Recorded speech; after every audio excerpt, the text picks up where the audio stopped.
이제 고난주간의 목요일입니다.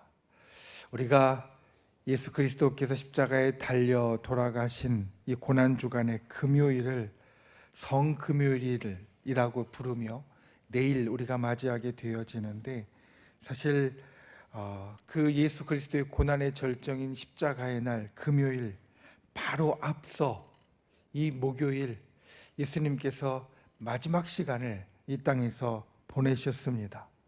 목요일 저녁에 예수님은 제자들과 함께 마지막 만찬을 하셨고, 그리고 기도하러 가셨다가 그 밤 시간에 붙잡히셨습니다. 그리고 이 밤과 새벽에 고문과 재판을 받으셨고, 그리고 금요일 아침에 이제 십자가에 달리시게 되어집니다. 그러니까 예수님께 있어서 오늘 목요일은 십자가에 달려 돌아가시기 직전에 아주 절박한 시간, 급박한 시간이었습니다. 그런데 예수님께서 십자가에 달려 돌아가시기 그 전날, 그러니까 아주 절박한 시간을 어떻게 보내셨는가 우리가 함께 살펴보면, 예수님의 모습은 이제 예수님의 육신의 죽음이 바로 앞에 있는 그 시간인데도 불구하고 예수님은 우리를 생각하는 모습을 끝까지 보여주십니다.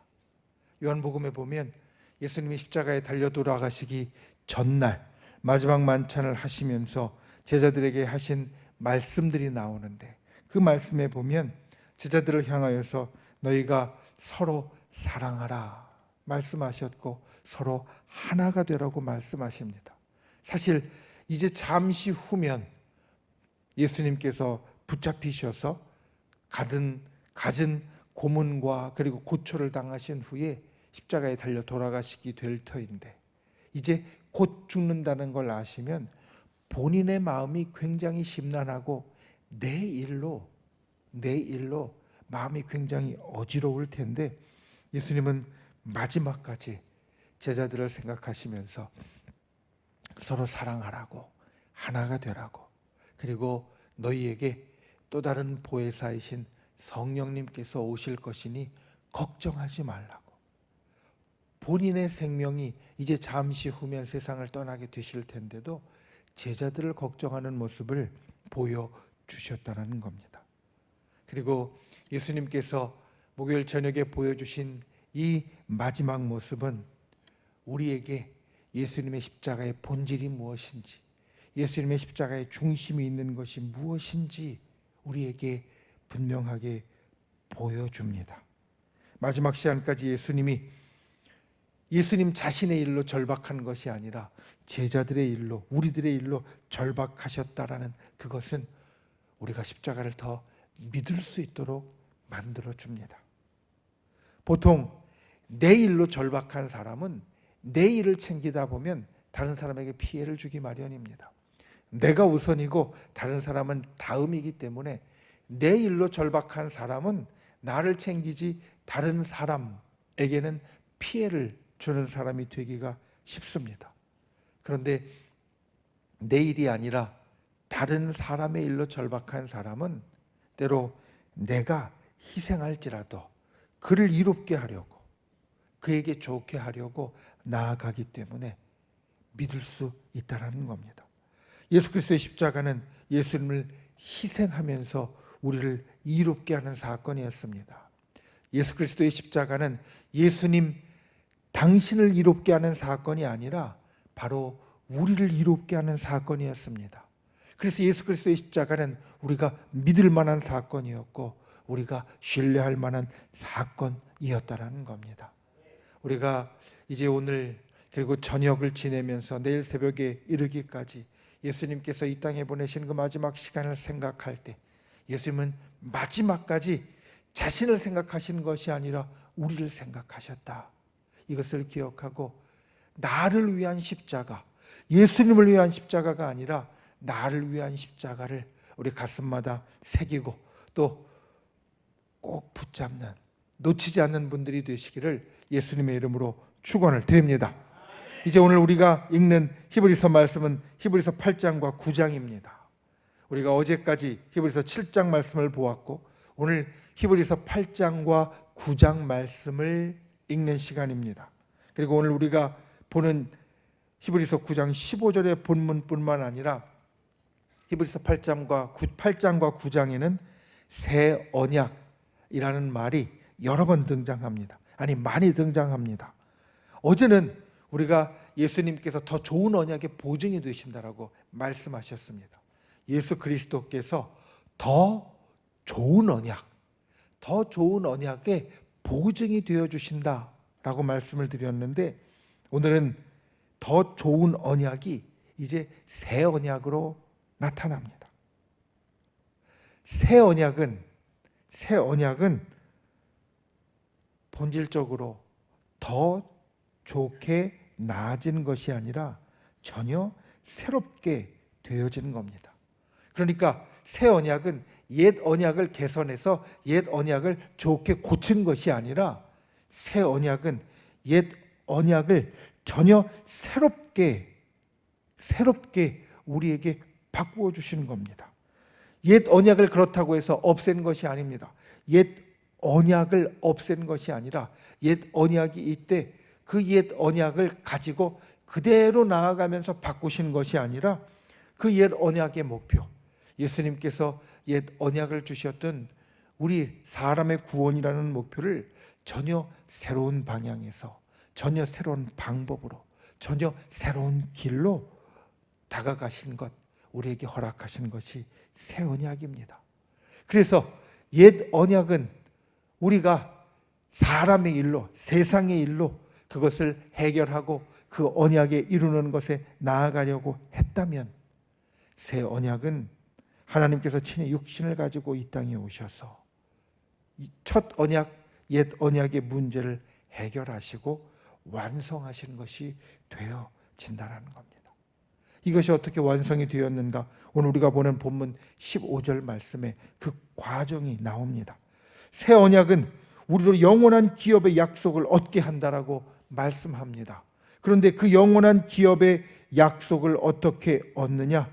먼저는 우리로 예수 그리스도께서 죄를 속량해 주시려고 죽으셔서 예수님이 그 언약의 길을 예비하셨다. 구원의 길을 예비하셨다. 이렇게 말합니다. 오늘 말씀에 이는 첫 언약 때에 범한 죄에서 율법이 우리들에게 죄가 이런 것이라고 정하셨고 그 율법에 정한 죄가 우리를 덮고 있는데 그 첫 언약 때에 범한 죄에서 속량하려고 죽으셨다. 예수님께서 첫 번째로 새 언약을 위해서 이루어 주신 것이 바로 이것입니다. 우리의 죄를 속량하려고, 우리의 죄를 용서하려고, 우리의 죄를 깨끗게 하려고 예수님이 먼저 죽으셨습니다. 우리에게 죄값을 물으시기 전에 예수님이 먼저 죽으셔서 우리의 구원을 예비하셨습니다. 그리고 그 예비하신 길로 우리를 부르십니다. 부르심을 입은 자로, 오늘 말씀해 보면 첫 언약 때의 범한 죄에서 속량하려고 죽으셨고 부르심을 입은 자, 우리를 그렇게 부릅니다. 우리가 어떤 사람이냐, 어떤 존재이냐, 예수 그리스도께서 우리를 위하여 예비하신 구원의 길로 걷게 하시려고 주님이 불러주신 사람이라는 겁니다. 여러분, 예수 그리스도께서 십자가 위에서 돌아가셔서 우리를 위한 구원의 길을 예비하셨는데 그 길을 그냥 너희가 알아서 가라고 말씀하신 것이 아니라 주님이 우리를 부르셨습니다. 여러분을 부르셨습니다. 그 길로 부르셨습니다. 그 길로 걸어가도록 우리를 인도하여 주십니다. 그래서 그 길로 걸어가는 자에게 오늘 말씀을 보면 영원한 기업의 약속을 얻게 하신다. 영원한 기업의 약속은 바로 영원한 생명의 약속, 천국의 축복을 의미합니다. 예수 그리스도께서 우리에게 열어주신 것이 예수 그리스도의 죽음으로 우리에게 영원한 생명을 열어주셨습니다. 그리고 예수 그리스도께서 십자가 위에서 열어주신 것이 우리의 힘으로는 도저히 갈 수 없는 그 천국의 축복을 얻는 자로 만들어 주셨습니다. 주님이 우리를 부르신 것은 바로 그것 때문에 부르신 것입니다. 우리를 부르셔서 우리에게 네 죄의 책임을 묻겠다고 부르신 것이 아니라 너에게 영원한 생명을 내가 주기 원한다. 너에게 천국의 축복을 주기 원한다. 그래서 우리가 예수 그리스도의 십자가를 믿는 자가 되었을 때 이것은 우리에게 주어진 것이 되었고 또 계속해서 주어지는 것이 되어집니다. 여러분, 우리가 십자가를 믿고 주님 앞에 나아갈 때 우리에게 이미 영원한 생명과 천국의 축복은 주어졌습니다. 그리고 우리에게 주어진 그 영원한 생명과 천국의 축복은 한 번 주어진 것으로 끝나는 것이 아니라 날마다 계속해서 앞으로도 주어지는 것이 됩니다. 주님의 십자가를 붙잡고 이것을 항상 바라보는 귀한 분들이 되시기를 주님의 이름으로 축원을 드립니다. 우리에게 영원한 생명과 천국의 축복이 있습니다. 이것이 바로 오늘 말씀 가운데 있는 영원한 기업의 약속이 되어집니다. 우리에게 그 약속을 주시려고 예수님이 십자가에서 돌아가셨습니다. 우리를 불러주셨습니다. 우리는 마땅히 그것을 가질 수 있습니다. 9장의 제일 마지막에 보면 두려운 말씀이 나옵니다. 9장의 27절과 28절 말씀에 보면 한 번 죽는 것은 사람에게 정해진 것이요 그 후에는 심판이 있을 것이다. 두려운 말씀입니다. 우리가 죽는 것은 정해진 것이고 우리에게 심판이 반드시 있게 되어질 것이다. 그런데 이 두려운 죽음과 심판에서 우리가 꼭 생각해야 될 것은 이것이 새 언약과 연결되어진다는 말씀입니다.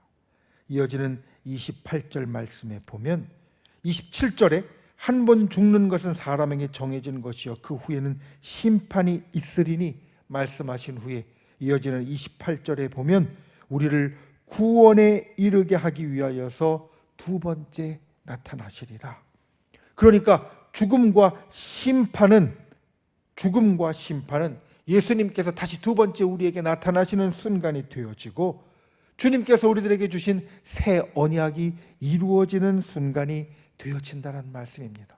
그러니까 그냥 볼 때는 두려운 말씀이지만 우리에게 죽음이 있고 우리에게 심판이 있다는 말씀은 우리에게 좀 두려움을 불러오는 말씀이 되어지지만 주님께서 우리에게 죽음과 심판을 지나가게 하시는 이유가 예수 그리스도께서 우리에게 구원을 얻기 위하여 다시 나타나시려고 우리에게 새 언약과 구원의 역사를 이루게 하시려고 우리에게 죽음과 심판의 시간을 지나게 하신다는 말씀입니다. 그러니 그 시간은 우리에게 두려운 시간이 아니고 우리에게 겁낼 시간이 아닙니다. 그 시간은 우리가 예수님을 다시 보는 시간이고 예수 그리스도께서 십자가 위에서 이루신 구원이 우리에게 나타나는 순간이고 예수님께서 우리에게 주신 새 언약이 이루어지는 순간입니다. 영원한 생명과 천국의 축복이라는 새 언약이 우리에게 이루어지는 시간이 될 것이다. 오늘 이 말씀을 기억하는 분들 되시기를 바랍니다. 영원한 생명과 천국, 죽음과 심판을 넘어서는 구원, 이것이 새 언약인데 오늘 말씀의 처음에 보면 오늘 본문 말씀의 처음에 보면 이로 말미암아 그는 새 언약의 중보자가 되신다. 영원한 생명과 천국이라는 새 언약, 죽음과 심판을 넘어서는 구원이라는 새 언약, 이를 위한 중보자가 바로 예수님이 되어지신다라는 겁니다. 여러분, 이 중보자는 둘 사이에서 일을 주선하는 사람입니다. 중보자는 둘 사이에서 일이 되어지도록 힘쓰는 사람입니다. 예수님은 우리와 성부 하나님 사이에서 일이 되어지도록 주선하며 일이 되어지도록 힘쓰시는 분이십니다. 그 일이 무엇이냐면 바로 새 언약입니다. 우리로 영원한 생명과 천국의 축복을 얻게 하는 새 언약. 예수님이 새 언약의 중보자이시며 우리를 영원한 생명과 천국의 축복과 구원의 역사로 이끄는 분이 되어지십니다. 그래서 우리는 예수님을 언제나 든든하게 믿고 의지할 수 있습니다. 여러분, 오늘 하루 우리가 이와 같이 고백할 수 있는 분들이 되시길 바랍니다. 예수님이 나의 중보자이십니다. 예수님이 새 언약의 중보자이십니다. 나의 주님이신 예수님이 새 언약의 역사를 나에게 날마다 이루시는 분이십니다. 나에게 영원한 생명의 역사를 날마다 허락하시는 분이 되어지십니다. 나에게 천국의 축복을 날마다 경험하게 하는 분이 되어지십니다. 오늘 하루 그와 같은 새 언약의 역사가 우리에게 있고 예수님이 그 중보자가 되신다는 것을 가슴에 새기며 그 새 언약의 축복과 생명과 구원을 이루어가는 저와 여러분이 되시기를 예수님의 이름으로 축원을 드립니다.